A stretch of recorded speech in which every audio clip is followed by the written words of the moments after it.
for Arizona's only local sports gambling radio show.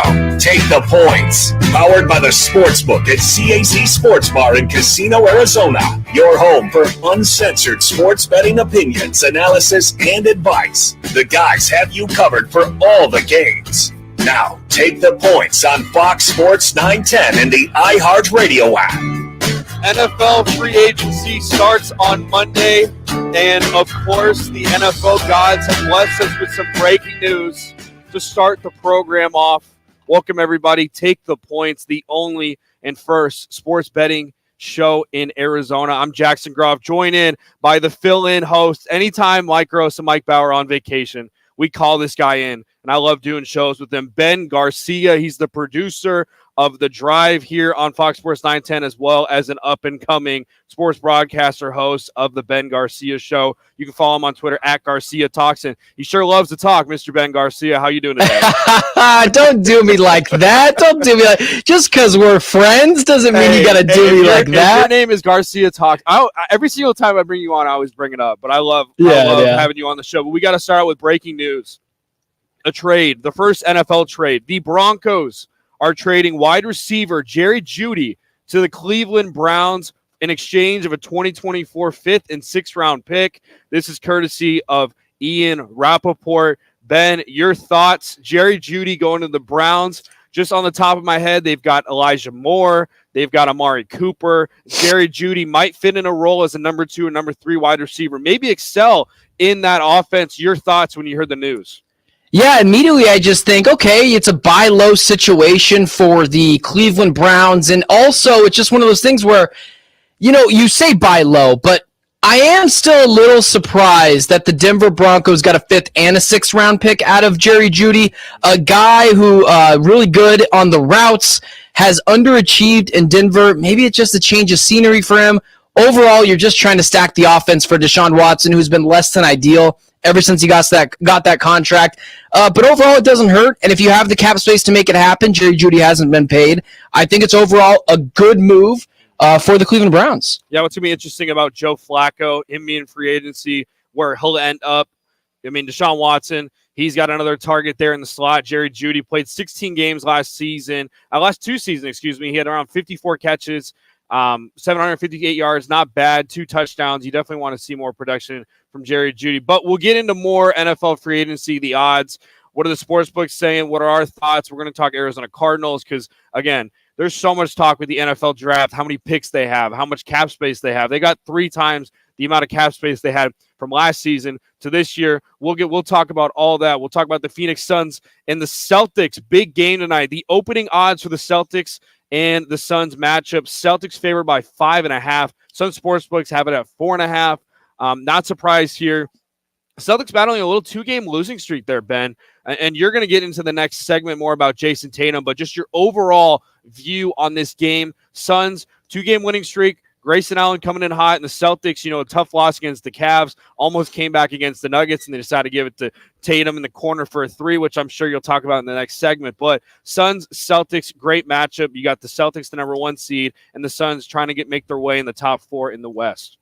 Yeah, it's interesting. A lot of people are on the boat of, man, I hope Devin Booker plays in this game. But in all reality, we'll get into it a little bit later. I don't think this is a great soft landing for Devin Booker. And we talked about it yesterday on The Drive with Jody Ayler, myself, the producer of that show.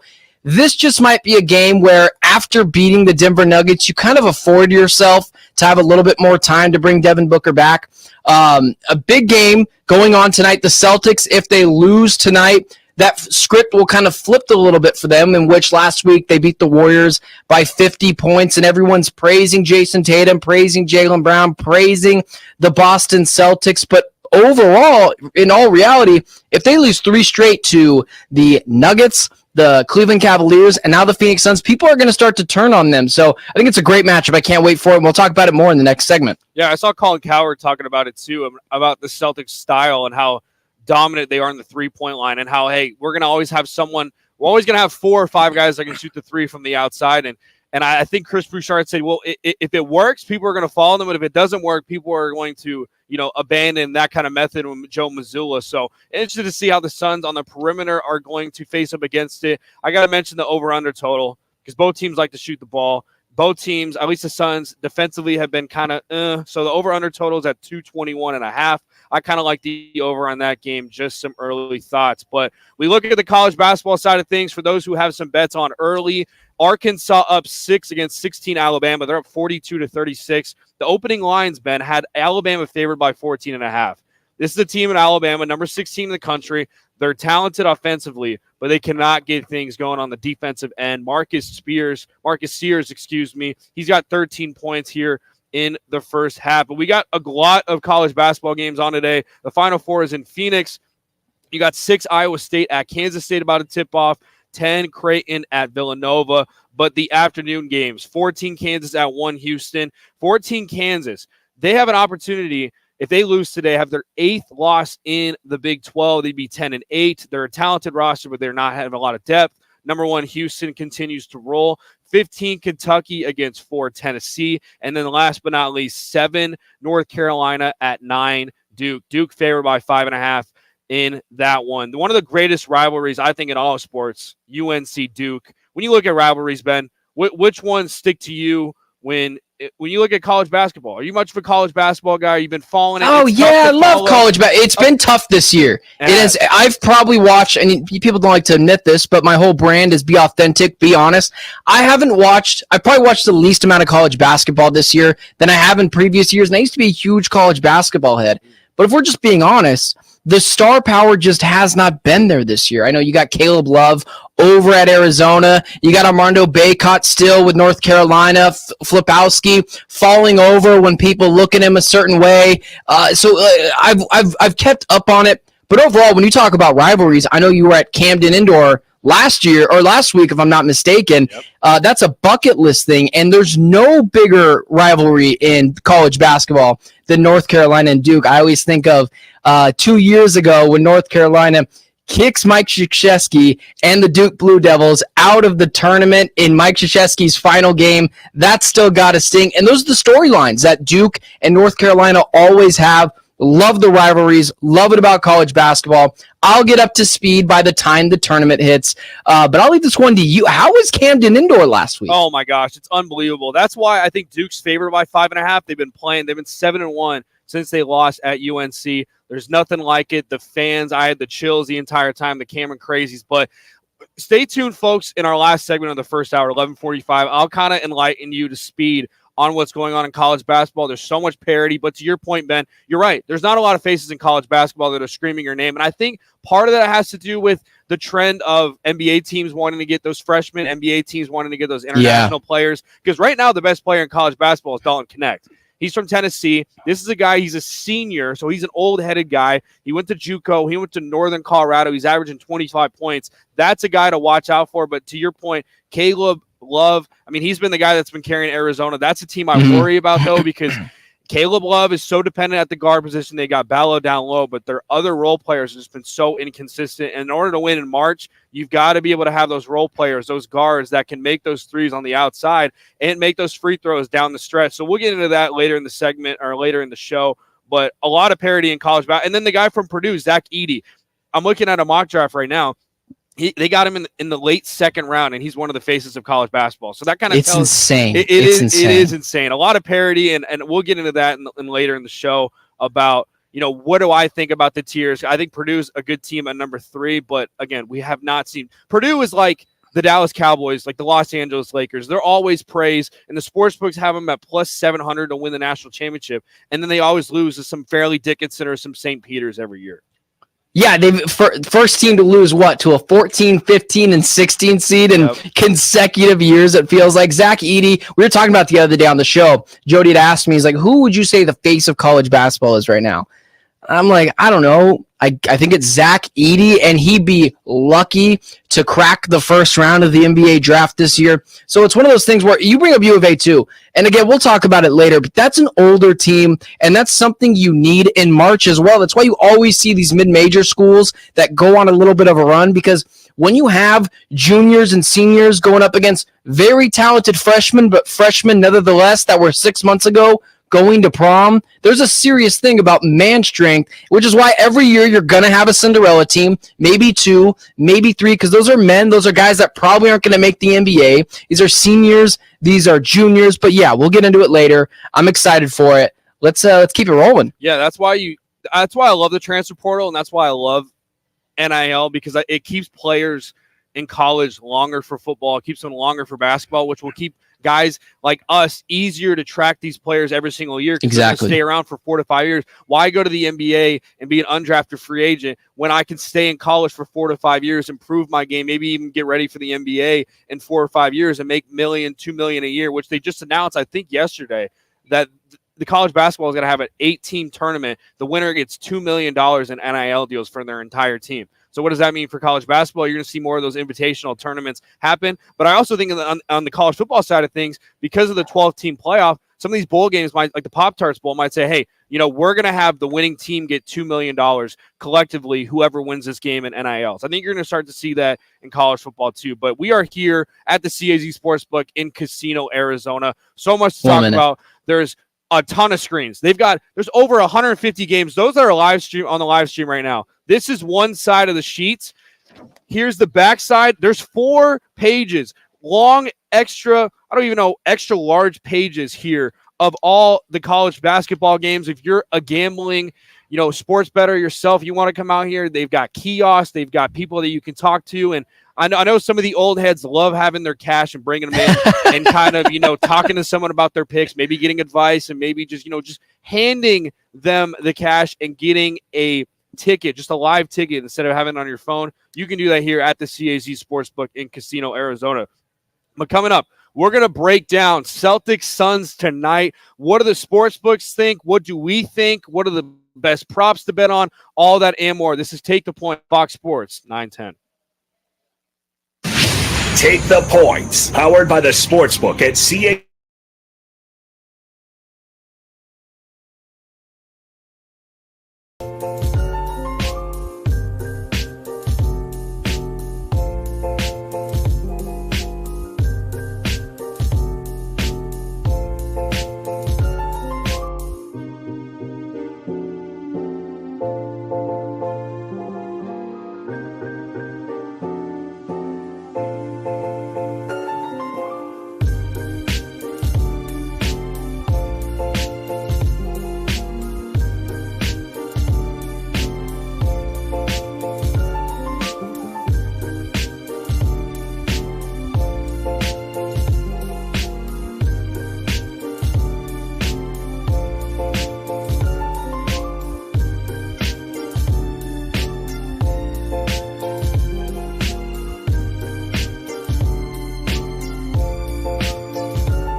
to Take the Powered by the Sportsbook at CAZ Sports Bar in Casino, Arizona, exclusively on Fox Sports 910.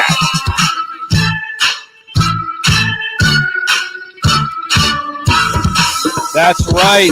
The Phoenix Suns. Would you say they're hot? I would say that they're simmering.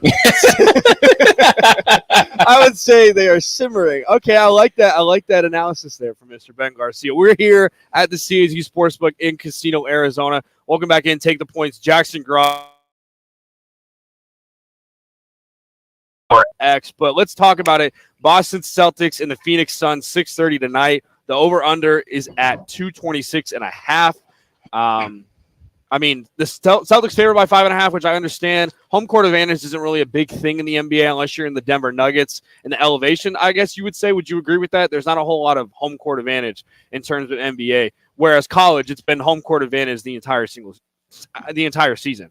I mean, I would say it's just different from like football to basketball. In football, it's like a 3-point swing. In basketball, it's a decent thing that you need to keep your eye on. Like, it's a 1.5 point difference, I would say. It's not a huge thing, but it does swing the pendulum a little bit in either direction. But you're right. It's not exactly what make or breaks a game usually. I mean, again, unless you're Denver. But yeah, I agree with you. I'd agree with you on that.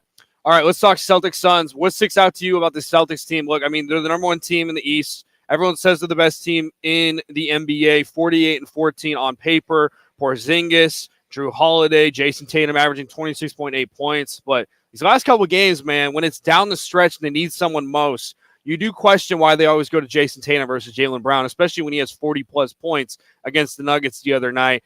Talk to me about what your thoughts are about this Boston Celtics team and what you expect in tonight's game. Yeah, you made a good point when it comes to Jason Tatum. I'm always seen as a Jason Tatum. It's like one of those things with Dak Prescott. I'm a realist. I'm a truther when it comes to Jason Tatum or Dak Prescott. I don't like to put them in positions that they haven't elevated themselves to. And Jason Tatum, he is obviously a very good player. But people look at Tatum and they look at Devin Booker like they're not the same exact player, with Jason Tatum just a couple of inches taller than Devin Booker, which is a decent margin, but it doesn't make or break a player. I would rather have Devin Booker in the final few minutes of a game when you really need a bucket than I would rather have Jason Tatum. Jason Tatum, I don't know where this notion came that he's a superstar in the NBA, but he has done nothing to prove to anyone that he's a top 6, top 7 player in the NBA. He's a really good player. He shows less of a dog mentality than Jaylen Brown, who we make fun of for not having a left-handed layup package. But this is a player who has continuously came short of expectations and has had multiple playoff disappointment games. He had one of the worst NBA finals against the Warriors a few years ago. He turtle shelled at one point against the 76ers, and don't give me he rolled his ankle in Game 7 against the Miami Heat, because that's a best-of-7 series. He was outplayed by Caleb Martin for most of it, and that's an 8-seeded Miami Heat team that you have to beat. Jason Tatum is not a superstar. I'm not buying the Celtics hype to win a championship. Jason Tatum's a star player, but he's not elevated into that next tier to be a superstar. I don't buy them to win a championship right now. I would take the Milwaukee Bucks, because when push comes to shove, I would take a player like Giannis Antetokounmpo in a big moment, or Dame Lillard to hit a big shot over Jason Tatum. I just don't think they have that guy. Do you disagree with me on that? No, I agree with you 100%. I think this is one of the teams where it's like, how much longer if they don't win this year, they don't win the Eastern Conference. I mean, they've got Jaylen Brown, they've got Jason Tatum, you've got, you just got Drew Holiday and Porzingis in those accusations over the summer, and they've definitely helped your team. But if you can't improve this season, if you can't win the Eastern Conference, like you mentioned, the Celtics are minus money right now to win the Eastern Conference at minus 125. That's crazy to me. It's and crazy the Bucks to are me. plus 340. So to your point about the Bucks, this is a team in Doc Rivers. If they can get them going with Giannis and Dame Lillard, they're the biggest threat in the Eastern Conference. But besides that, I mean, the Sixers, I guess, if Embiid comes back, they got to get Joel Embiid back. They got to get him back. The Miami Heat are plus 1,300. The Cavs, I mean, they had a good win last night against the T-Wolves at plus 1,000, and then the Knicks plus 950. But it's like right now in the NBA, it's tough because we're going to talk Celtics, we're going to talk Suns, NBA, because there's not a lot going on. But it's just like it's March. I don't know when you start to figure out, maybe late April, when the NBA playoff starts to happen, that you start to I guess realize if a team's a contender, if they're a playoff team, if things are clicking on all cylinders. But for the Celtics, don't know what to think about them right now. Again, record on paper, they look great. Derek White's starting to play better. I think Pritchard was a great second round pick that they had, but a lot of shooters. But can you consistently shoot threes every single game and beat teams night in and night out? I just don't think so. I don't know. Yeah, I believe the stat was, I saw the other day, forgive me if I get this wrong, but it is roughly correct. Jason Tatum, I know, only has 3 made three-pointers in the last 5 minutes of a game. Over the last 3 seasons, it's like 3 for 300. The stat may be even worse. And people will tell me, I'd rather have Jason Tatum. Me and Jody argue about this on the show all the time. I'd rather have Jason Tatum because he's a little bit taller than Devin Booker, and he's just a taller Devin Booker. They both have the same playoff disappointments in some ways, but I'd just rather have him. Well, if that's the case, you're going to use that body, that bigger body, to your advantage. And what happened to the Cleveland Cavaliers against the Celtics? Settling for jump shots, settling for tough contested jump shots, foul baiting, trying to get to the line. That doesn't work. Jason Tatum's game needs to be facilitated in a way where he gets more to the line, gets more into the paint, but he just doesn't, and it's not a major flaw about him. It just, if we put him in the right tier of star that he is, which is just a star in the NBA, that's fine, but we can't elevate this guy to surpass Devin Booker, surpass Kevin Durant, because he just hasn't shown that. And we saw that against the Denver Nuggets again in a big game in which both teams were playing their guys playoff minutes, and it just didn't work out for them again. 15 points, missed a crucial 3 with no one in his face on a 3-on-2 situation. It's just a big deal. I don't know how people continue to just soft land this guy, and he avoids criticism. Maybe I'm going crazy. Do I sound like a hater here? No, I mean, you watch the Cavs game. They're down 1 point. He's got a 1-on-1 matchup against Darius Garland, and you're gonna hit a fadeaway jump shot against him. You're 6'6", 6'8". Darius Garland is 6'1". Why, to your point, why not attack him and get to the free throw line? Right now, Jason Tatum's averaging 4 to 5 free throws a game. I think he's got to get 8 to 10, like you mentioned, or even pose a threat. And then, there goes Kristaps Porzingis down low. You've got him open as well. But no, I agree with you. You look at some of the best players right now in the NBA. SGA, a guy that not a lot of people are talking about, should be up more for the MVP. He gets to the line a lot, and he draws fouls. Anthony Edwards last night, he gets to the line a lot too. But to your point about Jason Tatum, I think you're spot on about it. Again, we'll see what he's at tonight. The sportsbooks right now have him at 26.5 points for tonight. They got Jaylen Brown 22.5, and on the Sun side, Kevin Durant 28.5, Bradley Beal 18.5, Grayson Allen 13.5, and Nurkic at 10.5. Those are player points props, which we all love props. And then, real quick, we talked all Celtics this segment. We'll talk Suns this next segment. But what have you been thinking about this Grayson Allen kid these last couple of games? I don't think he's missed. You agreed with me on Twitter about this. The Phoenix Suns have to only have 2 stars on the floor. The third star option just doesn't work. I don't think Bradley Beal's a losing player. I think he's a very good basketball player, but you've got to move Bradley Beal to the bench, because what happens when you have Kevin Durant, Devin Booker, Royce O'Neal, Grayson Allen, and Yusuf Nurkic on the floor? It opens up the floor to a different degree in which Grayson Allen doesn't feel like he's taking shots from Bradley Beal or taking shots from Devin Booker, whoever's playing third fiddle that night, and it just opens up the spacing that much more. Grayson Allen needs to start with this lineup like he's been doing. You've got to move Bradley Beal to the bench and let him cook there, almost to like where he was with the Washington Wizards. It's opened up Grayson Allen a ton. And I'm just going to say this, and we'll talk about it again in the next segment. The Suns are just better when one of their stars doesn't play. And I mean that, meaning they got to move one of these guys to the bench, because we've saw it against Denver. I wasn't really surprised that they beat Denver. The ball moves way better. The offense has a little bit more dynamic to it. They're all 3 unselfish basketball players. And at times, I don't know if you see this, but it just makes me feel like they're passing the ball off to one another because they want to be so unselfish and want to make sure everyone gets their looks, that it just kind of seems like that it gets a little stale, a little to a stalemate on the offensive side of the ball. Whereas it's a drive and kick situation. Grayson Allen gets open. Royce O'Neal gets open.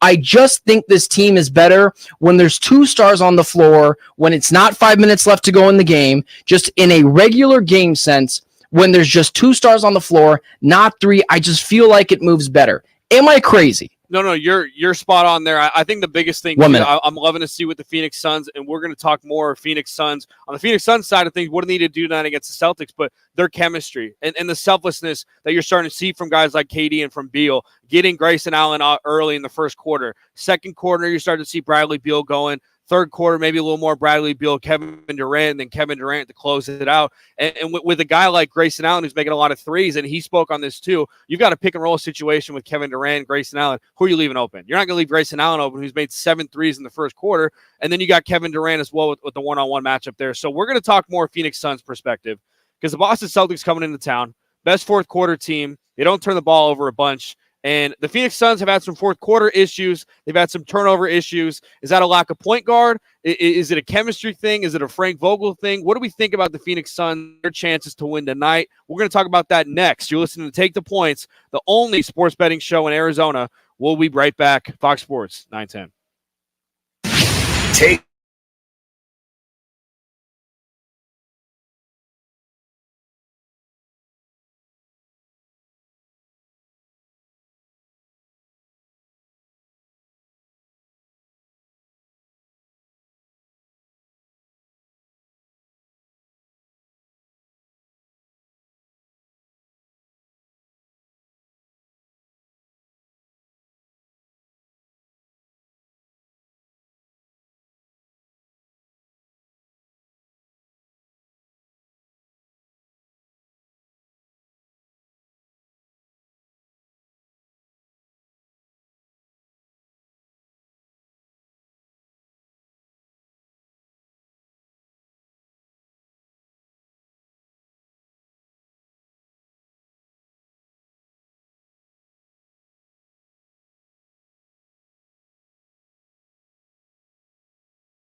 all my clips.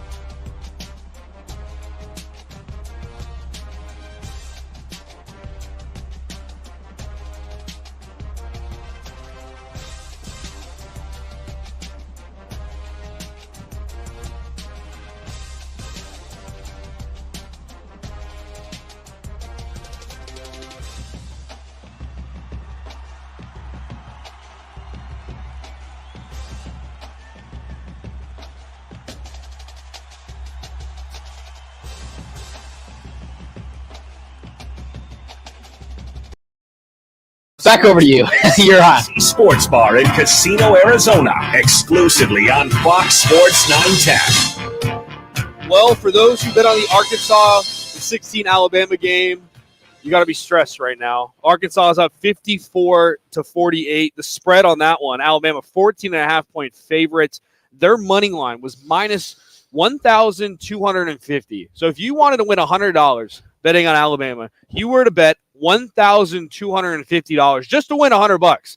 But if you're on the Arkansas side of things, you bet $100. You have a potential to win $700 because their money line is plus 700. That value right there. Now, I'm no professional sports gambler, sports bettor myself, but I have some common sense to effect where I don't think I'd ever bet $1,250, Ben, to just win $100 on a heavy favorite like Alabama, especially at home. They're down 6 with 11 minutes left in the second half. Yeah, that's because you don't live on the edge like people like us. I'm always betting the house. Always betting $1,000 to win $100. Great value there. No, we're not our guys wager chasers who do that on every bet. It seems like that you'll hear on them at 1-3. No way. All right, let's talk Phoenix Suns. 2 wins, great win at the Nuggets, good win last night or 2 nights ago, I should say, against the Raptors, 120-113. Now, 7-point win against the Raptors. I don't really play in the favor of them winning by only 7. I think the NBA right now is so offensively dominant. I think you see a lot of runs and stretches, especially when there's a lot of pressure. And from the sports gambling side of things, it's really tough to bet on spreads, especially when it's a heavy favorite like that, because you've got teams like the Raptors or teams like the Spurs that always try to catch up late in the second half, and they're well coached. And it's tough to bet for the spreads perspective, but let's talk the Phoenix Suns. Your thoughts, Ben, on what you've been seeing from this team. No Devin Booker, but a guy in Grayson Allen continues to ball every single week. His over-under total for three-pointers is 2.5 right now. So I think sportsbooks are still not believing that this guy can consistently make three-pointers. But if I'm a sports bettor myself, I think I'd definitely place a couple of bucks or put in a parlay on Grayson Allen making over 2.5 threes tonight.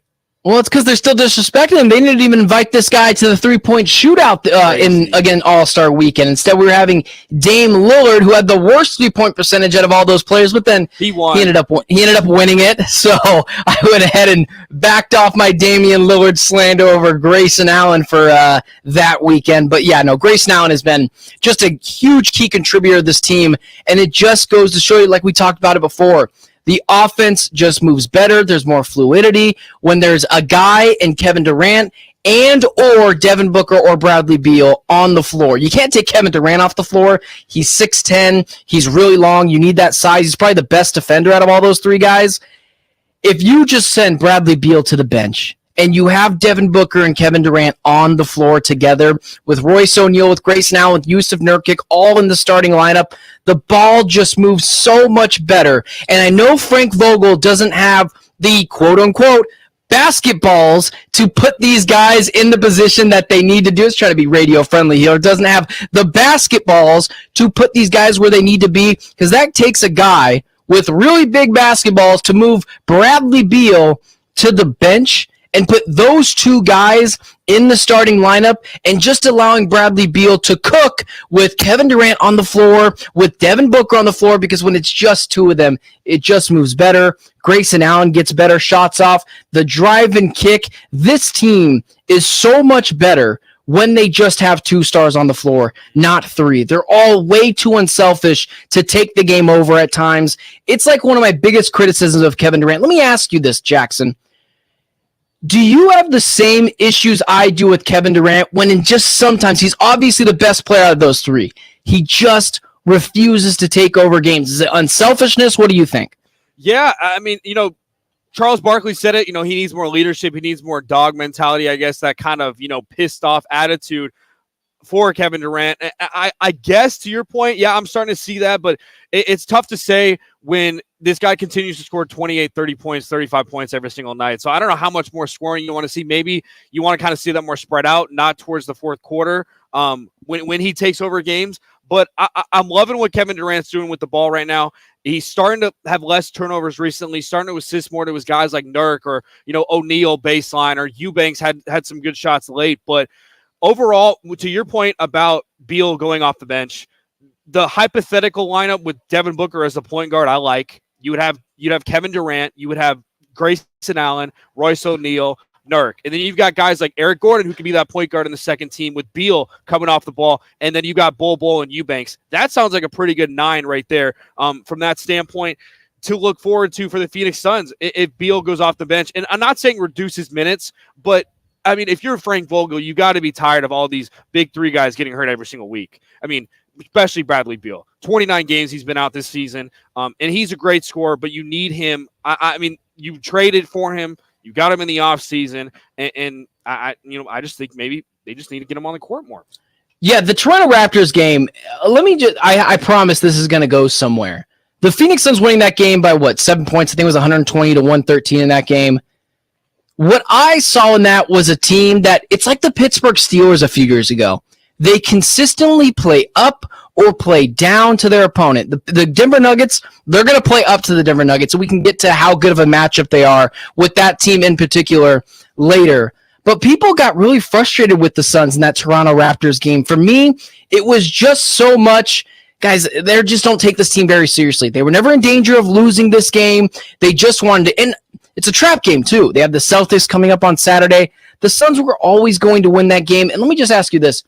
Do you get frustrated by this Phoenix Suns fan base that is so miserable that every game in which they win in a way that fans don't approve of, or they lose in literally any way, it's literally like losing the Super Bowl and everyone's heads are going to melt on fire? Why is it they can't just take it for what it is, a game in March that doesn't really matter, and whether they win, awesome, and whether they lose, there's more dialect to that than just this team sucks, they can't win a championship, in which Suns fans just think they're owed a championship. What's your take on that? Yeah, I think it's a whole 82-game season. I think for this team, they just need to make the playoffs. Just be healthy. Again, if they lose to the Kings, or they lose to the Spurs, or they lose to the Celtics tonight, that does not matter.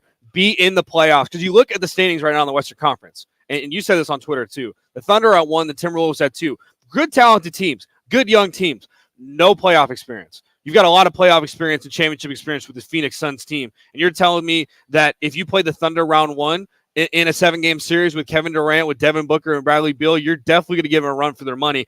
The play-in tournament, it doesn't really scare me that much if you're a 7 or 8 seed, maybe as a 9 or 10, because you're going to have to win 2 games in order to make the playoffs. But again, the Nuggets and the Clippers, probably the 2 best teams right now, the most consistent. The Clippers, I guess with Harden and with Westbrook's being hurt right now, they're playing with good chemistry, but in the playoffs, you're going to wonder who's going to be that guy that wants to take over, who's the guy that's going to be selfish, that wants to take over in these ball games. Are they going to kind of butt heads there because there's too much superpower for the Clippers? But yeah, your thoughts right now about the Western Conference. Again, the Phoenix Suns, if from the front, the first 9 players that they have, you look at all these teams in the Western Conference, I guess the Nuggets you would compare to just because Jokic, Porter, Gordon, and Murray. But this is a really talented roster. If they can just stay healthy and make it to that top 8 seeds, they've got a good shot, I think, being in the Western Conference. The Phoenix Suns, the 2 teams I fear, and it goes in this order. The Los Angeles Clippers, because they are just a abysmal matchup for the Phoenix Suns. If the Suns played the Clippers, I'm sorry, Suns fans, I could totally see them getting swept. The Clippers are that good if they stay healthy, which is a huge if with the Los Angeles Clippers. They've given us 0 reasons to believe they can't stay healthy. But I want to focus in on the Denver Nuggets. The Phoenix Suns play the Denver Nuggets harder than any other team. The Denver Nuggets sure would be favored against the Suns, and I wouldn't pick against anyone who would pick against the Suns to beat the Nuggets. But Jusuf Nurkic, I'm not sure what it is. Maybe it's because they picked Nikola Jokic over Jusuf Nurkic years ago. Plays Nikola Jokic better than anyone else in the NBA, better than Anthony Davis, better than Joel Embiid, better than anyone in the NBA. This team matches up incredibly well with the Denver Nuggets. And if they got matched up in the first round of the playoffs, that game could go 7 games, and maybe it just goes to whoever has home court advantage at that time. But I believe in the Phoenix Suns to be the team in which everyone else is rooting for, because I don't think anyone else matches up with the Denver Nuggets better than the Phoenix Suns. Not the Boston Celtics, we saw that the other night. Not the Milwaukee Bucks, not the Warriors, none of those teams, not the Lakers. I think every team is rooting for the Suns to play the Nuggets because they know that's the team that the Nuggets should fear the most, because the Suns took that team last year to 6 games without Chris Paul, without DeAndre, and they were starting campaign and Jock Lawndale, for goodness sake, at the end of that series.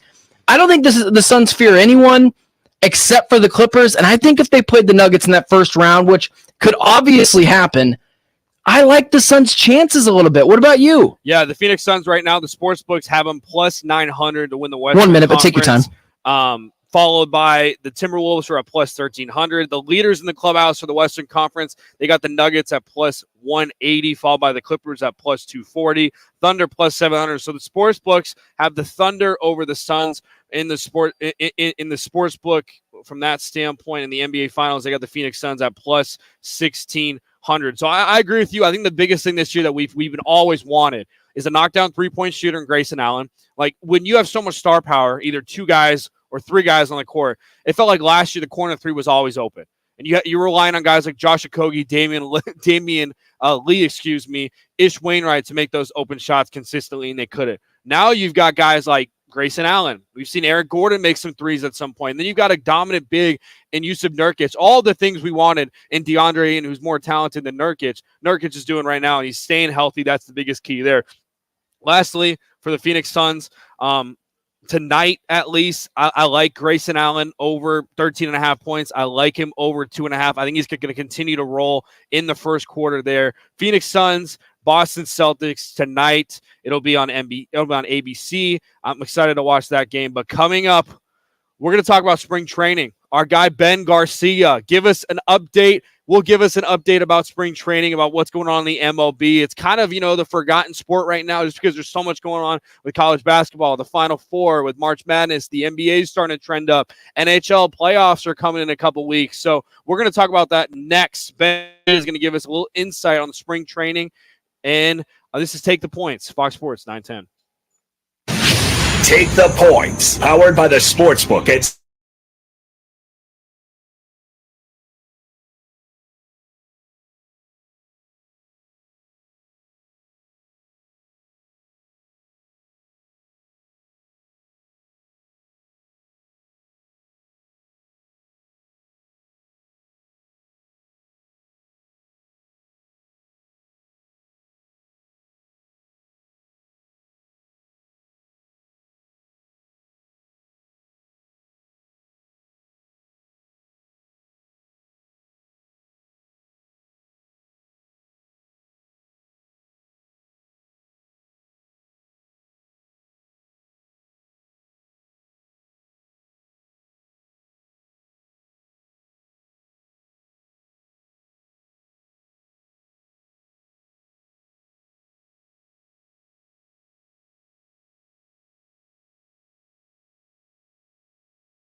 Idiots. Back to You're hot. Points, powered by the Sportsbook at CAZ Sports Bar in Casino, Arizona, exclusively on Fox Sports 910. We're live at the CAZ Sportsbook, CAZ Sports Bar. The CAZ Sports Bar at Casino, Arizona is far from your usual sports bar experience. The CAZ Sports Bar delivers a delicious menu of fan-favorite food, 2 projection screens, and a huge video wall. 1, 2, 3, 7, 8 screens. It's so crazy. There's 8 big screens, but then there's little TVs inside. So you can have 4 games on every single screen here, up to 54 games at a time here at the CAZ Sports Bar, Sportsbook. I know they got alcohol starting. I see a gentleman over here with 3 beers. Downing 3 beers. It's 11:50. Either he is having the best day of his life or the worst day of his life. This guy either won his sports bets or he's losing them, and he's just, getting some beers here at the CAZ Sports Bar. But tonight, UFC 299, Sean O'Malley. This place will be packed, I'm sure. Sean O'Malley versus Cheeto. You big UFC guy? I'm not a big UFC guy, but when it's kind of those notable names like Sean O'Malley, like Sugar Sean, or Conor McGregor, or Oliveira or Usman, I will watch. I don't follow the sport. I'm not going to watch like the entire card. I'll watch Dustin Poirier. He's fighting tonight, but I like Sean O'Malley. This is a guy. Obviously, he's from Montana. Kind of made his way up. I like how he promotes himself. He's flashy. He talks a lot of crap, which is always great for, building up a fight and stuff. And there's a little revenge here because this is his only loss, and he had a little nerve injury, I think, in his leg or something like that, and it kind of forced him to get knocked out. So now he gets his revenge tonight. He's got the belt. He's a champ, and it's a risky fight because this is a guy that just beat you. I think the sportsbooks right now have him as a favorite of -200 and Cheeto Vera at +220. But this is a guy, the champion in Sugar Sean O'Malley versus the number 5 fighter in Vera. But are you a UFC guy, man? I don't know if you are, but I like to watch some dude get knocked out. Normally, it's me doing the knocking out of people, but that's pretty much it. No, I'm not a big UFC guy. It's cool. I'm into it. I'll watch the big fights, but I won't do it alone. I need a crowd of people like at the CAZ Sports Bar, getting rowdy, getting hype while the game is going on. I'll never pay $90 for a card. I'll either go to a sports bar or shout out to Stream East. That's always the free way to get in out. Hey, keep that on the down low. We're trying to make sure that doesn't get banned. You're right, Jackson. You're right. Oh, we don't even know what that is. We don't even know what that is. I don't know what's Stream East? My name is not Jackson. No, don't come for me. But the black vans are showing up to your house, man. Exactly. This is Take the Points, sports betting show. We do talk sports betting and gambling here. We're going to go MLB spring training with our guy, Ben Garcia, who's been following, big baseball guy. Looking at the odds right now for the division odds, the NL West, the Dodgers -600, followed by the D-backs at +1100. You look at the NL side of things, the Dodgers are favored +165, Diamondbacks +1800. In the World Series, the favorites are, again, the Los Angeles Dodgers at +320 and your Arizona Diamondbacks at +4,000. So I don't know where you want to start with this spring training. You want to start Diamondbacks, and then let's just kind of go around what you've been seeing in the Valley that's impressed you for spring training. Well, I would just like to say this, man, it's kind of funny to see the Dodgers' wheels already start to fall off a little bit. Gavin Lux, a high sought-after prospect that was just elite for his first few years as a prospect for the Los Angeles Dodgers. He was supposed to be a shortstop. He even played third base at times, has just been horrible defensively. They're already having to make big changes, moving Mookie Betts over to shortstop, Gavin Lux over to second base, as he's still basically one-hopping throws 50 feet away from the first baseman. It is awesome to see the Los Angeles Dodgers already have some trouble. Yamamoto gave up like 6 runs the other day in spring training. We're all rooting against the Los Angeles Dodgers. I don't care if I sound like a fan when I say this. I feel like anyone in the MLB is rooting. Oh, it's going to be great. I cannot wait for the Los Angeles Dodgers to spend, first off, isn't it just awesome that the Arizona Diamondbacks bullied the Los Angeles Dodgers into spending $1 billion in free agency this summer? It was great. It was awesome. I can't wait to see the Los Angeles Dodgers fail yet again in October. And here's just my quick thing for the Arizona Diamondbacks. Here, I just want people to temper their expectations on the Arizona Diamondbacks just a little bit this season. This is a team that went to the World Series last year. It was fun. It was a little fluky like the MLB playoffs always are, and they didn't go crazy. The Arizona Diamondbacks had an awesome offseason, signing guys like Jock Peterson, signing guys like Rodriguez. This team, if they just make it to the playoffs this year, it is absolutely a win for this team. So this Diamondbacks team, I'm excited for it. Everyone should be, but if they just make the playoffs this year, we've seen some bright spots in spring. Ketel Marte is killing it. We just have to keep our expectations low. This is not a team that's going to go for World Series every year. The playoffs are random, and credit to Mike Hayes and the rest of the front office for seeing that, not going crazy in free agency, but just bringing in the right guys to help give them a chance to get back to where they were before. But the goal for this team should not be championship or bust. It should be playoffs or bust. And I feel like that's a good expectation for the Diamondbacks. We are 11 days from opening day. The Rockies come into Arizona. That's 7:10 p.m. first pitch. I'm excited to watch the Arizona Diamondbacks. Look, this is a franchise that 5 years ahead of schedule, 3 years ahead of schedule. I mean, no one thought they'd make the World Series. No one even thought they'd make the playoffs and what they did last year. So it's cool to see them turn a franchise around, and hopefully other franchises in Arizona, aka the Arizona Cardinals, will they do the offseason can turn it around. But coming up next, we're going to give you an update on college basketball, some NBA stretch just a little, some NBA lines and stuff like that. We're going to talk about that in our next segment. And then following that, we're going to get into the NFL side of things because NFL free agency starts on Monday. Our first segment, 12:15, we're going to talk about the Arizona Cardinals and what we think they need to do at picks 4 and 27. The NFL draft, what are the odds for those? What are the odds for NFL draft currently stand right now? What are the odds for the Arizona Cardinals pick at number 4, as well as the NFL free agency odds? Some of the top names, Kirk Cousins, Saquon Barkley, Russell Wilson, where will they go? What do the sportsbooks think? What do we think will be the best fit for those free agents? That's coming up next. Appreciate you tuning in. Take the points, Fox Sports 910. Hour number 1 is in the books. Hour number 2 on the other side. We've got things to talk about right here, Fox Sports 910. I'm going to let the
sponsor.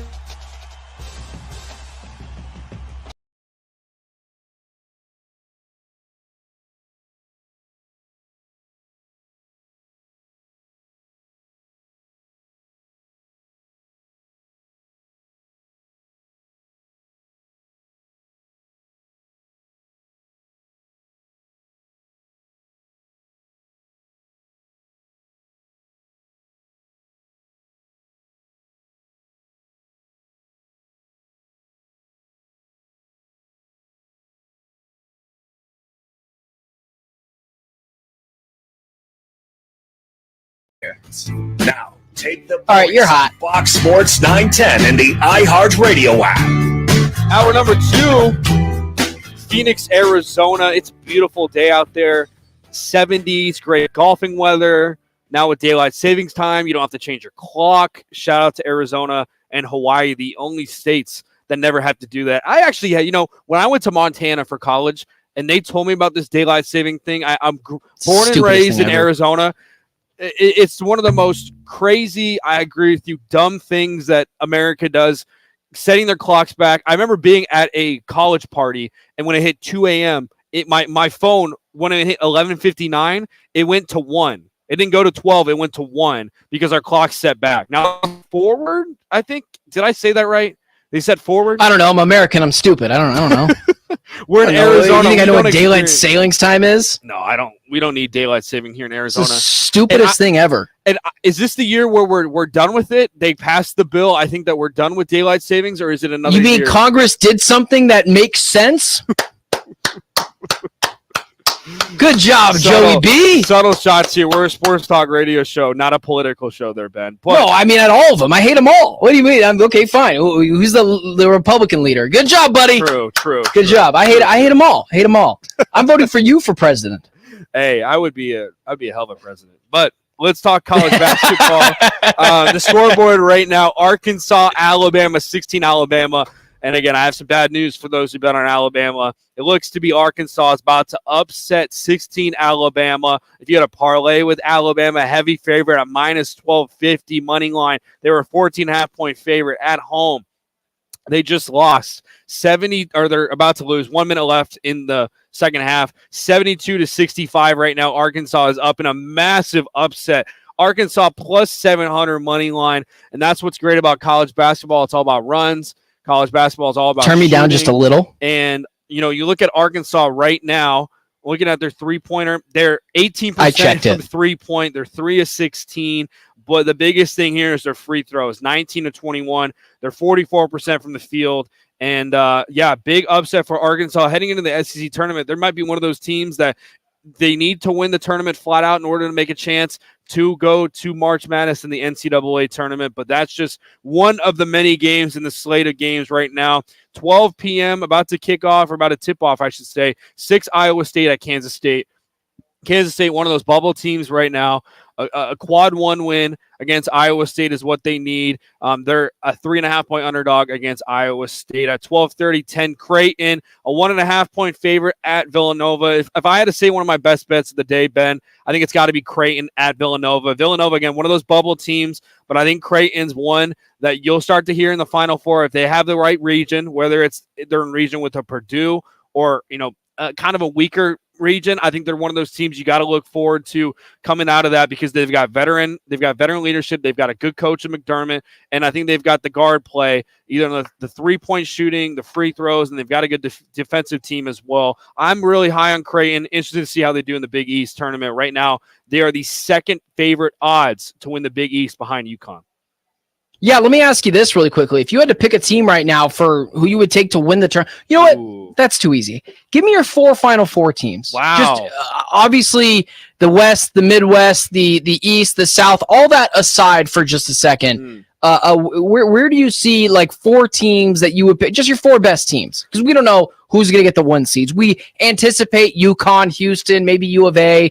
But we don't know who's going to do it. I'm just curious your thoughts. Yeah, so I've got a couple tiers right now of college basketball teams, and we'll see what happens today. It might fluctuate. The list is fluid, as Stephen A. said. It's fluid, my list here. But my top 4 teams right now, if I had to go with Final Four, I think the favorites, it's Tennessee, Houston, UConn. just because they're more consistent. Tennessee's had one of the toughest stretches of basketball in the country. They face 15 Kentucky at home, which will be a fun game to watch. They're a talented roster, but they had to play home against Auburn, 11 Auburn, at Alabama, at 17 South Carolina. They just won the SEC. They got Dalton Connect. I think not only offensively but defensively, they're the most sound team offensively and defensively. I'd say them and UConn. UConn being the defending champs, it's hard to go back to back, but I'd put them in my Final Four. Houston, they're dealing with some injuries right now, but I think just their coaching, they're the best defensive team. You've got to put Houston in there. So Tennessee, Houston,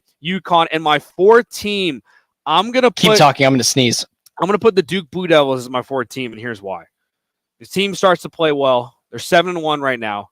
They've got a tough game today against UNC, but they've got the best front court with McCain, with Proctor, and with Roach. And if Filipowski can keep playing the way he's playing, I would put Duke no, I'm going to stick with it. I'm going to put Duke as my Final Four team. So I got Tennessee, Houston, UConn, and Duke. I think if Duke sets up in a region with Purdue, I think Purdue's a fraud. I think Purdue and Marquette are the two most overrated teams in the country. I think they got a good shot there. So my tier list right now, my favorites, you've got Tennessee, Houston, and UConn.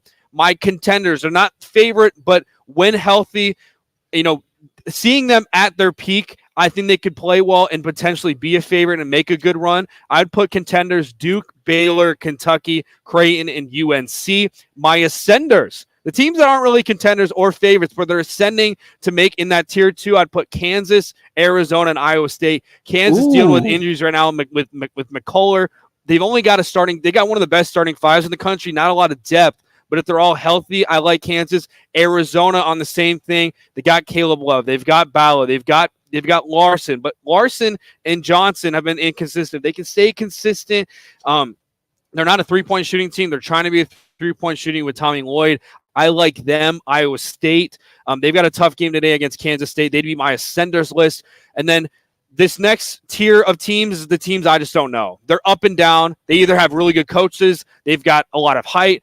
They don't play a lot of defense. They don't have a lot of offense. I don't really know what to think about, but on paper, they look good. Is Auburn, South Carolina, Alabama, and Texas. Texas, they're unranked, but they've had one of the toughest schedules. You look at their net ranking, you look at their quad 1 ranking. That's kind of what, the committee looks at when establishing their March Madness tournament. Texas is one of those teams. I like Max Abmas, transfer from Oral Roberts. I like Mitchell. I like Hunter. Those are kind of my blunders. And then my last part of the tiers, the pretenders. Purdue, pretender. I think they're overrated. They're going to win the Big Ten. They got Zach Edey. The inconsistencies of guard play. And I keep saying this. I keep referencing guard play and three-point shooting and free throws. And people are like, Jackson, you just keep repeating yourself. That's what you need to do in order to win the March Madness tournament, is being able to be consistent in those areas. Look at Princeton against Arizona. Bunch of white boys shooting threes. They got great guard play. That's how they upset at Arizona in the first round last year at 2 seed versus 15 seed. That's where you're going to see these upsets in this tournament, is the consistency, lack of turnovers, free throw shooting. Purdue, pretender. I got Purdue. I got Marquette, Illinois, Washington State. Tough loss the other night against Washington. They're so inconsistent. They'll make the tournament. They were preseason picked to be 10th in the Pac-12. Them making the tournament this year is a great season for Washington State. And then my last pretender is the whole Mountain West Conference. It's the deepest conference, but the most inconsistent. You got Boise State, who just beat San Diego State last night, who people said San Diego State and the committee, the NCAA committee, had them as a top 16 team. They lost to Boise State last night. So the whole Mountain West Conference, I'm interested to see how they're going to do in the tournament, but very inconsistent there. And my lastly, dark horses for upsets in the tournament, Ben. If you're filling out your bracket and you're like, you know what, Jackson, I kind of like these lower seeds. What lower seeds am I going to look at? What teams do I think can make a run that are the hottest right now in March? For those who watch college basketball, who have been watching college basketball all year, you'll know these teams. But for those who are starting to get into it after football season and, you kind of, you're still on a hiatus, and you want to follow the NFL draft, you don't really want to follow college basketball, the last couple of weeks, when March hits, March conference championship, and then the tournament, follow along who the hottest teams are. Follow along the teams that either are playing consistently, that aren't losing games, that are hot right now. And one of the hottest teams in the country is Gonzaga. This team in Gonzaga has figured it out. March few. They're coached well. They've got dominant guard play. I like Gonzaga. I like South Florida. They got a tough game at Tulsa today. I like McNeese. McNeese. Yes, McNeese. I don't know where McNeese is located at, but they don't turn the ball over, and they've got really good free throw shooting there. FAU, another team. They made the Final Four last year. They had a good starting five. That whole starting five is back. They just beat Memphis today. I like them. And then Indiana State. Real quickly, if any of you all have Google, look up Indiana State's best player and tell me this guy's not a ball player. His name, again, this is bad radio for me saying this. He kind of looks like you. Whoa. I don't wear goggles, but his name's Robbie Avila. 17.4 points a game, averages 6.8 rebounds, and in the tournament so far, he's been balling. He's averaged 25 points. 25 points in his last 5 games. Robbie Avila, if you want to look at the superstar of the tournament that you've never heard of, Indiana State being that one. So, again, for those... Yes, Ben Garcia is still on the show. Rambled for about 7 minutes there about college basketball, but I want to enlighten those about college basketball because the conference tournament weekend, next weekend is going to be a hell of a fun to watch. You got the Big 12, the Big East, and you got the SEC, probably the deepest conferences in college basketball. And then the question marks about the Pac-12. You've got Arizona and Washington State, but Colorado, will they slip in there into the tournament? I'm excited to watch college basketball, but those are kind of my tier list, Ben. So to answer your first question, Tennessee, Houston, UConn, and Duke is my early Final Four without looking at the bracket. Wow. You said a lot of words I think that's there. the longest I've ever talked on radio. You know what's crazy? You know what I'm going to say to you is actually it's all very enlightful. Like, I kind of want to make fun of you. Kind of want to go off the, who's the guy that talks decently? You guys make fun of? You guys make fun of Manuch on the show? You guys say he talks a little too much sometimes. He's a little long-winded. I was going to make fun of you, but I don't know. Everything you said was pretty great. I don't know really where to start. I appreciate it. What I will say is I am a little surprised you don't have U of A a little higher. I think this is the U of A team that does break the mold this year, gets out of the Elite Eight slump that they were in with Sean Miller for years. And I know guys like Kylan Boswell got to be a little bit more consistent, but an older team, I do think this is a team, again, we have to see what happens in the bracket. We haven't even had Selection Sunday yet, but I do think that's a team this year that if they're not going to get to the Final Four and break that losing streak of not being in the Final Four since 2001 or 2002 or something like that, I don't know when they're going to do it. So I'm just surprised you didn't have them a little higher. Yeah, again, Arizona, just like Purdue. I need to see it from Arizona. Love Caleb Love. I think he's definitely been the difference in this team this year. You wish you would have had him last year with Tabellas and Ballo to have Love. That could have been a Final Four team, but we'll see how they follow, because if right now, as it sits, Tennessee's a 1 seed in most bracketology brackets, and I think if the bracket came out today, Tennessee would be a 1 seed just based on their schedule, based on them winning the SEC, Dalton Connect, the whole shebang. They've got the most net points. They got the most quad 1 wins in the country right now, being Tennessee. So if Arizona's in the same region as Tennessee, I don't like Arizona's chances, but if they can somehow, some way get a 1 seed, I just think it's going to be tough. They're going to have to be Tennessee. I think Tennessee and Arizona are kind of like this. I think they're going to be combined. They're going to be in the same region, regardless of what Arizona and Tennessee fans think. I think those two are going to be combined in the in the West, because I just don't think Tennessee is going to, unless Tennessee comes out of nowhere and loses in the first round of the SEC and they get paired up in Purdue's region, it's going to be tough for Arizona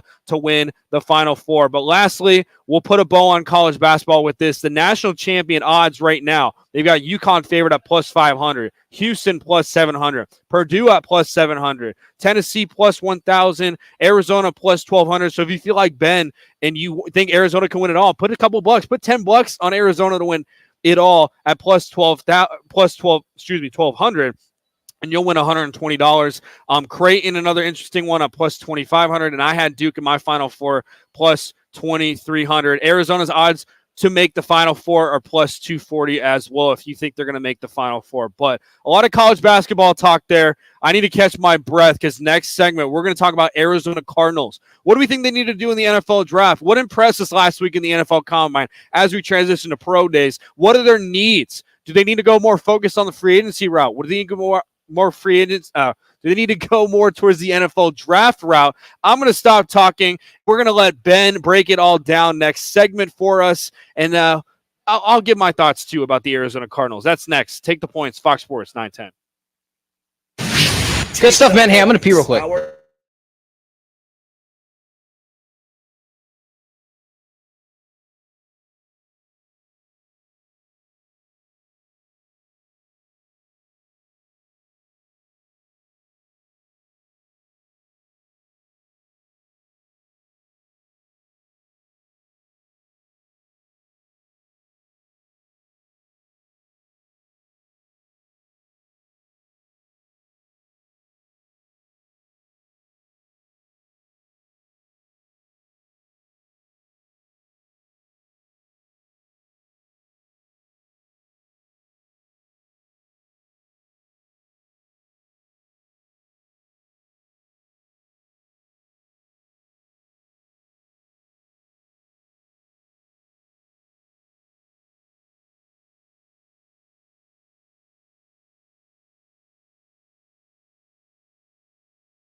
to Take the Points, powered by the Sportsbook at CAZ Sports Bar in Casino, Arizona, exclusively on Fox Sports 910.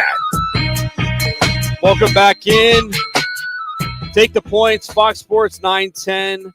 Jackson Groff joined in by Ben Garcia. Appreciate you filling in as always when Mike Gross and Mike Bauer are on vacation. We always call in Ben Garcia, and it's always a great time talking sports with you, my friend. But let's talk Arizona Cardinals, as they've got a lot of picks, 13 picks to be exact, and they've got 7 picks in the top 105, including obviously the number one, the first round pick being at pick 4 and at pick 27, courtesy of the Houston Texans. Looking at the sports books right now, the odds-on favorite for the number 1 overall pick, still Caleb Williams at minus 2,000. The odds-on favorite for the number 4 pick, Marvin Harrison Jr. at minus 230.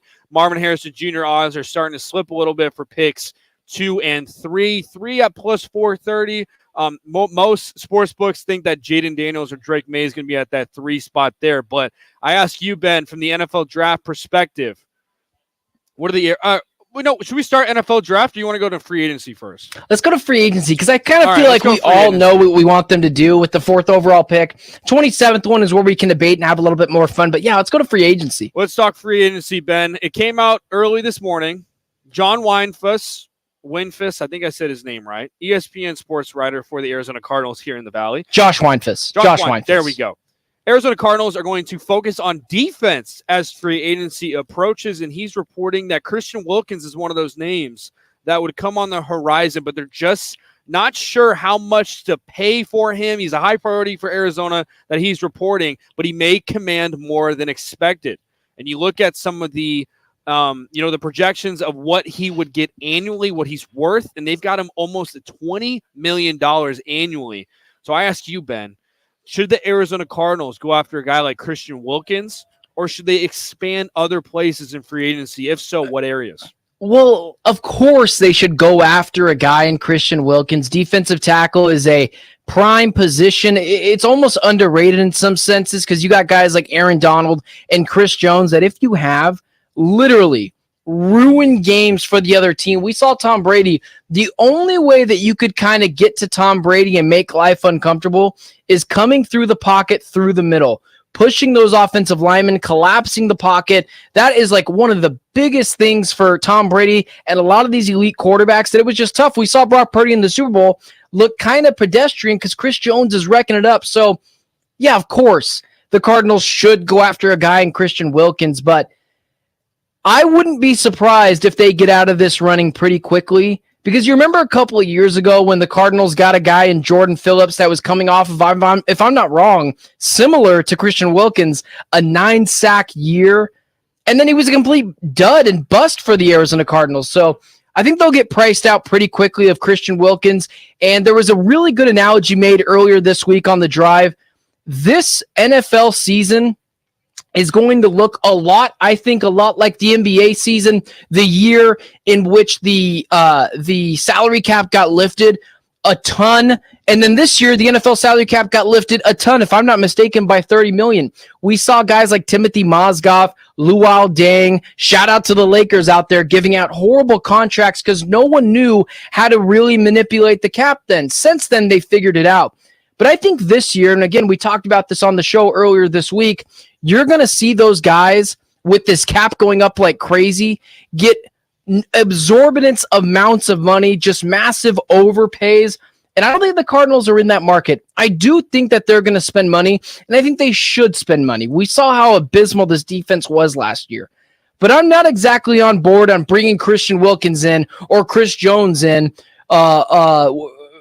bar none. They just have to do this. I don't think that's smart. I think that's what bad organizational football teams do. Remember the Patriots a couple of years ago? They went after Kendrick Bourne and Hunter Henry and Jonnu Smith and Jalen Mills. It didn't work out for them. The Jacksonville Jaguars last year spent a ton of money in free agency.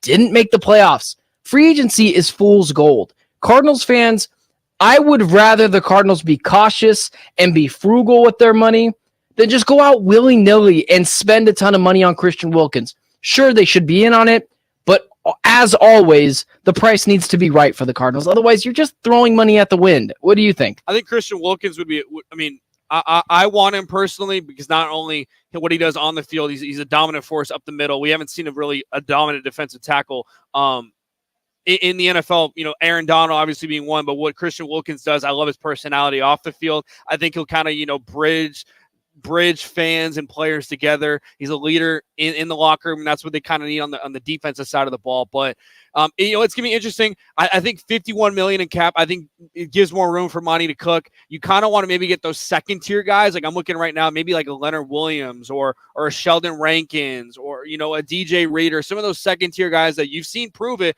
that are a lot cheaper that maybe you get less money for. And they produce this season. But I think the defense needs to be the key. Cornerback position has opened up in the last couple of weeks as you're seeing teams like the Bills, you're seeing teams like the Seahawks owe the NFL a lot of money that are under the cap space. Do they go after a guy like Stephon Gilmore, a veteran corner that could lead the cornerback room? Corner, defensive line, because this defensive line last year was just awful, brutal. If you're safety and Budda Baker or Jalen Thompson are your leading tacklers, you're doing something wrong interior. Puts a lot of pressure on guys like Budda Baker to come in and fill in and make those tackles. So I think the defensive line will be interesting. They got $51 million in cap. Jadeveon Clowney, Zadarius Smith, like these are some older heads, but I do think you need a mix of those older heads and kind of offer them more guaranteed money. That's going to be the biggest thing is I'm wondering how much guaranteed money they're going to give in this free agency. From that standpoint. But again, there's a lot of names to look at. Xavier Howard got released. He'll be on the market. Kendall Fuller, the cornerback position. But you kind of need those marquee names because all the guys they brought in free agency, you had to Google last year. You've got to give fans something to look forward to. I know the drafts, obviously you got 13 picks there, but you got to give fans something to look forward to and buy those tickets when the season starts there, Ben. Yeah, I agree. You need to give someone something to get happy about, but I think they're going to do that in the draft. I think that's what Marvin Harrison Jr. is for. I think that's the jersey you're going to buy before the Cardinals season. We saw a lot of safeties get released, and it's just the way of the NFL's going now. Safeties aren't as important. We saw people spend way too much money on guys like Jamal Adams. The Arizona Cardinals, we saw Budda Baker last year. He wasn't the same guy. He's a really good rah-rah guy to have on your team. But I'm firmly on the notion that the Cardinals should sell Budda Baker now and just get rid of him. He's a good guy. He's a good piece. He's a good Cardinal. Send him somewhere where he could really compete for a Super Bowl. But I think it's time that the Cardinals just move on from Budda Baker. There's no logical reason why the Cardinals need Jalen Thompson and Budda Baker to be making a ton of money. And if you're watching the Cardinals last year, Jalen Thompson was the better piece. He just was. He should have made the Pro Bowl over Budda Baker. It's time to move on from Budda. He wants another contract. It would be Steve Keimish to give him another deal, and I just don't think Monty Ossenfort's doing that. It's an unpopular opinion. I love Budda Baker as much as anyone else, but you got to be ready the Patriot way to cut off guys a year too early than a year too late. And whatever draft compensation you can get for Budda Baker, I would move on from him. And I just think that's the way the Cardinals are going this year. People look at the Cardinals like they're the Texans. Like that team looks ready to compete and they have a ton of money. The Cardinals can make the playoffs next year. We see it worst to first every year. Winning the Super Bowl, that's kind of a crazy thing to think if you're a Cardinal fan.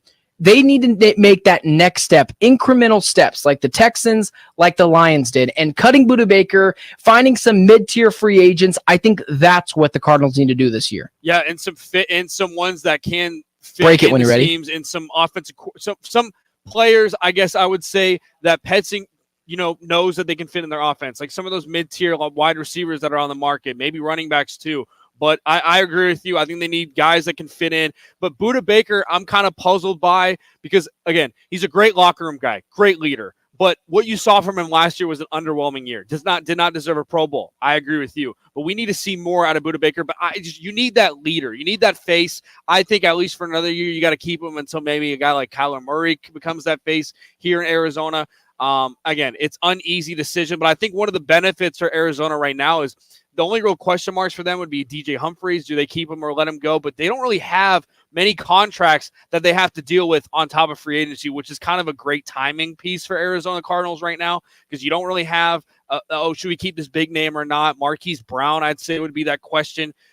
That's kind of a big contract, a guy that you traded a first-round pick for. Do you keep him again? So, again, a lot of moves here from free agency, but I'm excited to see how Monty Ossenfort and the Arizona Cardinals roll, because they got a hard schedule next year, but if they can get the 7-9 game, 7-9 wins next season, they'll be going in the right direction from that standpoint. So, next segment, we're going to talk about NFL free agency. Who are the top NFL free agents? And we're going to predict, what do the sportsbooks think where they're going to go? What do we think they're going to go? That's next, coming up on it's Fox Sports 910.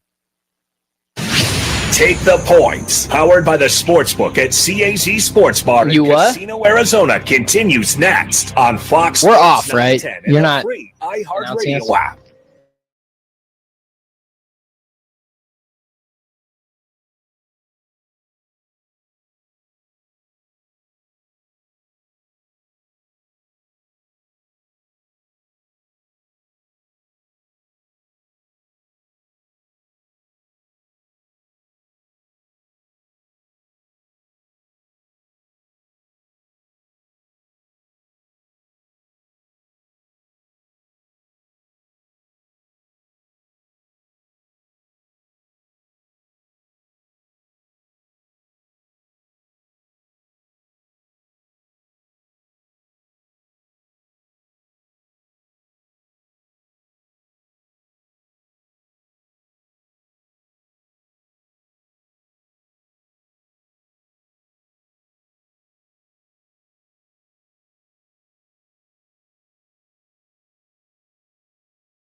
Report.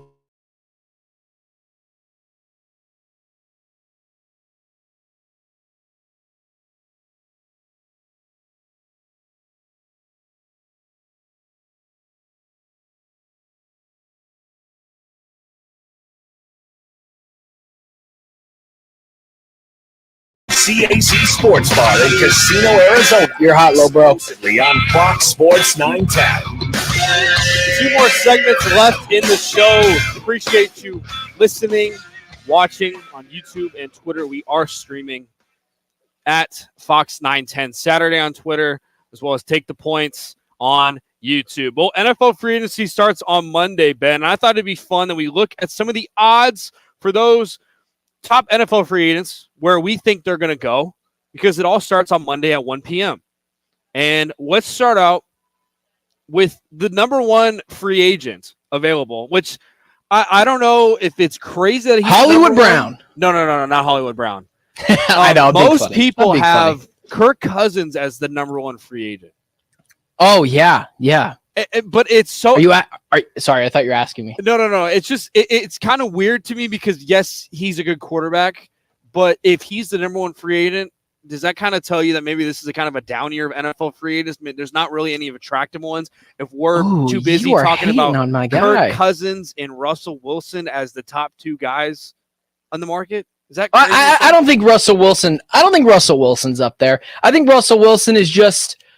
He plays a position that is obviously very important in the NFL, but I don't think he's a top 10 free agent. Not at all. I think he just plays an important position. Kirk Cousins, though, yeah, he's the number one free agent. I think he's the number one free agent by a mile. That's a guy that if he goes to the Atlanta Falcons, and we'll give him a prediction in just a second, but if he goes to the Atlanta Falcons, that's a legit playoff team. Like, they're going to win the division next year. Drake London, Bijan Robinson, Raheem Morris, I have a lot of respect for. Maybe other people don't. He can help get that defense up and running as well. Jesse Bates, people kind of look their nose up to him as a top-tier safety, but he's one of the 2 or 3 best safeties in the NFL.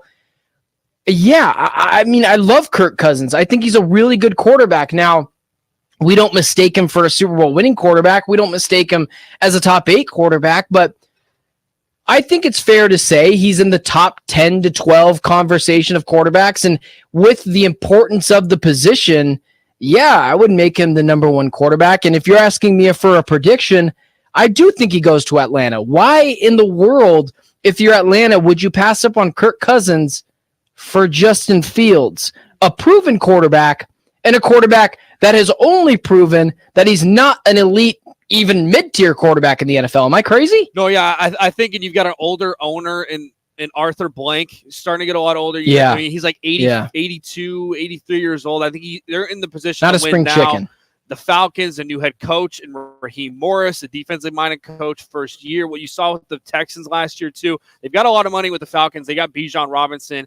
They got Drake London. I do think they need more help on the wide receiver side of things. Maybe they go and get someone at 8, either Rome Odunze or Malik Neighbors. Maybe go after one in free agency. But Kirk Cousins, if the Atlanta Falcons are a team that wants you, why not go over there and win a title when they've got one of the best defenses, and they won 8 or 9 games last year with Desmond Ridder and Taylor Heineke? Imagine what they could do with Kirk Cousins in that offense in a weak division. And let's face it, the NFC is a lot weaker than the AFC. It's wide open right now. Your top teams are the 49ers, but can they bring everyone back from last year? You look at the Eagles with Jalen Hurts. Now people are starting to question Sirianni. But other than that, a lot of question marks in the NFC, and Kirk Cousins said, you know what? If you're going to pay Justin Jefferson this money, you're not going to pay me as much money. Why not go to the Falcons and get some guaranteed money and maybe be on a 2-year deal? The Falcons right now are plus 190. They're the odds-on favorite to land Kirk Cousins. Really good offensive line, too. One of the better offensive lines in the NFL, which Kirk Cousins has never really had. He's a tough son of a gun. If you give him that offensive line, Drake London, a Malik Neighbors, a Rome Odunze, one of those guys, a Kyle Pitts, who I still believe is an elite tight end in the NFL, just underutilized. Bijan Robinson, I think even right now is a top 4 running back in the NFL. That is a legitimate playoff team, not a Super Bowl team, but a legitimate playoff team that could make a run to the divisional. Who knows? Maybe they get really crazy and make it to the conference championship game, but Kirk Cousins is a good quarterback, and the Achilles thing, people point to it and be like, we just had a big injury. Yeah, it's a big injury if you're Kyler Murray. It's a big injury if you're Jalen Hurts. Big dude. He's one of the last few pocket passers in the NFL, and if you're Raheem Morris, because there's a lot of talk between, oh, who do you want, Justin Fields or Kirk Cousins? And it's almost seemed like Kirk Cousins is the ugly girl at the school dance that no one wants to ask to dance because they're too embarrassed to go get. And Justin Fields is this really attractive girl that everyone wants to dance with. It doesn't make any sense to me. Justin Fields has only proved he's a bad quarterback, like literally only proved throwing the football. He's only bad at it. That could change. But now you're going to give him a defensive-minded head coach to try to get better? They need an established guy. They're going to bring over the Sean McVay offense that is precision passing, and that's what Kirk Cousins does best. Bring him over. They're going to spend a ton of money to do so. And so, yeah, I like Kirk Cousins going over to the Atlanta Falcons. I think sometimes, too, if you do pick that ugly girl, if she's like a 6 or a 7, you put her in a good outfit, a.k.a. a good outfit being the Atlanta Falcons. Could boost them up to 8, 9, maybe even 10 there, Ben. Come on now. And they're always very loyal. The ugly ones are always very loyal. And they've got more personality, too. If you put him in an offense like with the Atlanta Falcons, he could excel more in that scheme. Raheem Morris and him go back in the Washington Redskin days. You look at that whole coaching staff. I mean, Matt LaFleur, McVay, McDaniel. Now you've got Raheem Morris, so many more in that system. All right, let's go to the next one. Again, not a top free agent, but one that's buzzing everywhere is Russell Wilson. 35 years old, just got so much money from the Broncos. Congrats to Russell Wilson and Sierra for getting that much money and finessing the Broncos to having that sign and trade. But right now, he met with the Steelers, met with the Giants. I know the Patriots are rumored to be in there. What is your crystal ball saying about Russell Wilson? Well, I do think it's funny that Ciara, for the longest time, Russell Wilson said, well, she wants to go to a big city. Well, have fun in the Steel City, Ciara, because I think that's what makes the most sense for the Pittsburgh Steelers. To a lesser extent, like the Atlanta Falcons, they have a lot of good position pieces. Russell Wilson's not going to cost them anything. They have a better defense than the Atlanta Falcons, but that's a team that just needs stability at quarterback. And Russell Wilson is still I mean this in the loosest of terms, good quarterback. Like he's a B-, like an 80% quarterback. Like he delivers the ball accurately. He's not as mobile as he used to be. But do you really want to roll it out with Kenny Pickett? Do you really want to roll it out with Mason Rudolph? Like, it's still an upgrade at quarterback. You could still draft a quarterback this year and develop them behind Russell Wilson. But that makes the most sense for me. If the Pittsburgh Steelers offense wants to go to another level, now, granted, the level is like from here to here, which is just a little bit higher, that makes sense. Najee Harris, Jalen Warren, Pat Freiermuth, George Pickens. We'll see what happens with Deontay Johnson in that defense. I like Russell Wilson going to the Steelers, and if he's a smart guy, smart cookie, wants to revive his career, so to speak, it makes sense to go to the Steelers. Yeah, the odds-on favorite, too, are the Pittsburgh Steelers at plus 120. The Giants at plus 220. I agree with you, Ben. I think the Steelers team the last couple of years have been just one quarterback away. I know when Deshaun Watson was in the trade rumors, and he ended up going to the Browns. Another team was the Steelers that were possibly, what happens if Deshaun Watson goes to the Steelers? But I don't think, again, Russell Wilson didn't play the best last year, but I don't think he's that terrible. I think he's still got some No, he's not terrible. No, he's not at all. He's mobile-ish, more mobile than Mason Rudolph and more mobile than Kenny Pickett. He can read defenses well. He's a veteran there. But you pair him up with a guy like Pickens.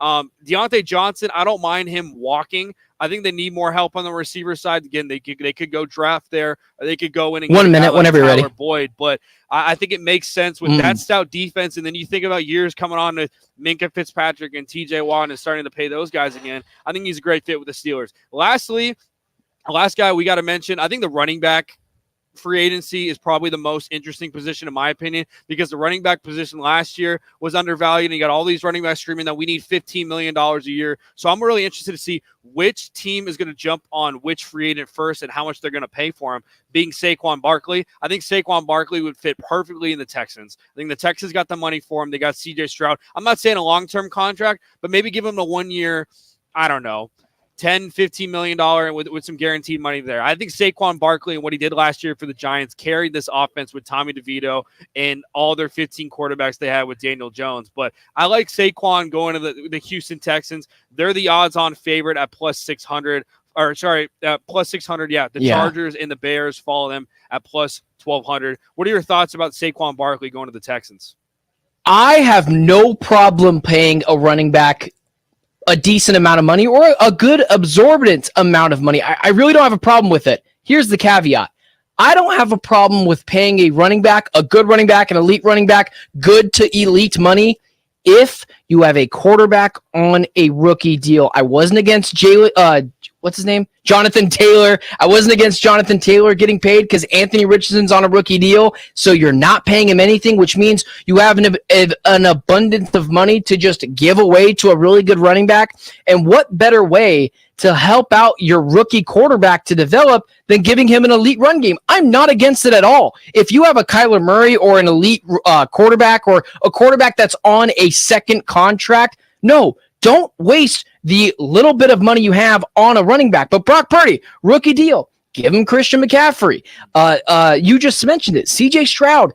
Give him Saquon Barkley. It makes sense. You have all this money. You're not paying the quarterback anything. Load it up Avenger style on that team. So, yeah, I think Saquon Barkley to the Texans makes a lot of sense. It doesn't make any sense for the Eagles because they're paying Jalen Hurts a boatload of money. So if you have that quarterback that is looking to develop, the best way to do that, give him a good running game and pay a running back a good amount of money because it doesn't matter. You already have an abundance of money. You're not crippling yourself like you would have years ago with Zeke Elliott, with David Johnson, with any of those big contracts. So I like your analysis on that one. Thank you. Saquon Barkley with CJ Stroud, and then you got Tank Dell and Nico Collins taking the top off. I think that offense would be explosive. Some other names to mention that are running backs free agents. You got Derrick Henry, Josh Jacobs, Tony Pollard, DeAndre Swift, and Austin Eckler. So a fun group there for the running backs. Stoked to see where they end up starting on Monday at 1 p.m. But coming up next, Casey Walsh from the CAZ Sportsbook in Casino, Arizona will join us. We'll give our picks, our locks of the weekend, and what you need to look at from a sports betting perspective. That's all coming up next. Fox Sports 910. Take the points. Powered by the Sportsbook at CAZ Sports Bar and Casino.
Now joining the guys is CAZ Sportsbook expert Casey Walsh From Boston. exclusively All right, hey, you guys are hot. Sports 910.